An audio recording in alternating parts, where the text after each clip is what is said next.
Bonjour monsieur, madame. Aujourd'hui, je vais vous parler d'un sujet d'actualité qui fait débat, l'interdiction des téléphones portables à l'école. En effet, une nouvelle loi prévoit d'interdire l'usage du téléphone de la maternelle au collège. Cette mesure suscite des opinions partagées. D'un côté, certains pensent que c'est une bonne initiative pour favoriser la concentration des élèves, mais d'un autre côté, d'autres estiment que cela limite leur liberté et leur accès à l'information. Alors, est-ce une bonne ou une mauvaise décision? Je vais vous donner mon avis en développant plusieurs arguments. Tout d'abord, l'interdiction des téléphones permettrait aux élèves de mieux se concentrer en classe. En effet, de nombreuses études montrent que l'utilisation du téléphone pendant les cours nuit à l'attention et à la mémorisation. Par exemple, une étude menée en France a révélé que les élèves qui n'utilisent pas leur téléphone en classe ont de meilleurs résultats scolaires. De plus, cela réduirait les tentations de consulter les réseaux sociaux ou d'envoyer des messages au lieu d'écouter le professeur. Ensuite, l'interdiction des téléphones pourrait également améliorer l'ambiance à l'école. En effet, les réseaux sociaux sont parfois une source de harcèlement entre élèves. Par exemple, certains élèves utilisent leur téléphone pour prendre des photos ou des vidéos à l'insu de leurs camarades et les publier en ligne, ce qui peut causer du stress et des tensions. Sans téléphone, il y aurait moins de distractions et plus d'interactions réelles entre les élèves. Enfin, l'utilisation excessive des téléphones portables peut avoir des effets négatifs sur la santé. Certains experts affirment que les ondes émises par les téléphones pourraient être dangereuses, en particulier pour les enfants en pleine croissance. De plus, l'usage excessif des écrans peut entraîner une fatigue visuelle et des troubles du sommeil. Par conséquent, limiter l'usage du téléphone à l'école pourrait avoir un impact positif sur la santé des élèves. En conclusion, je pense que l'interdiction des téléphones portables à l'école est une bonne initiative.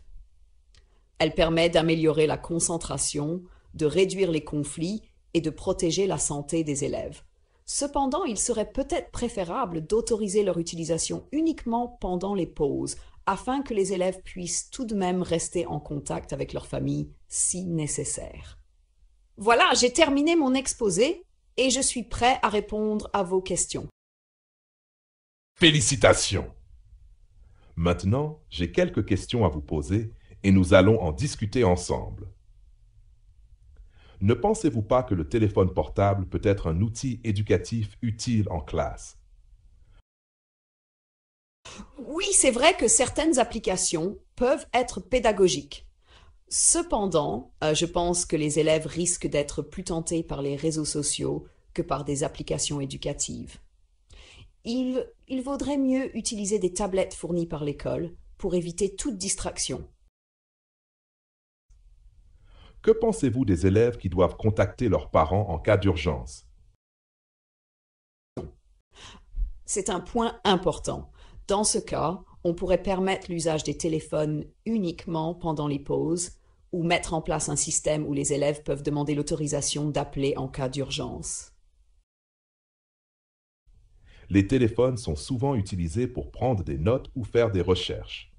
Comment les élèves peuvent-ils faire sans téléphone?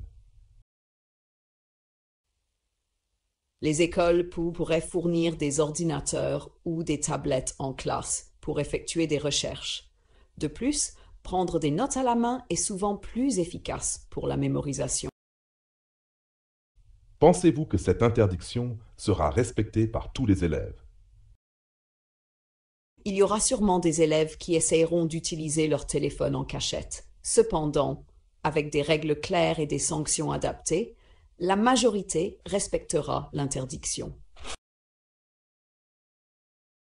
Bonjour monsieur, madame. Aujourd'hui, je vais vous parler d'un sujet d'actualité qui fait débat, l'interdiction des téléphones portables à l'école.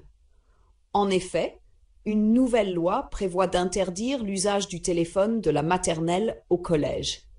Cette mesure suscite des opinions partagées.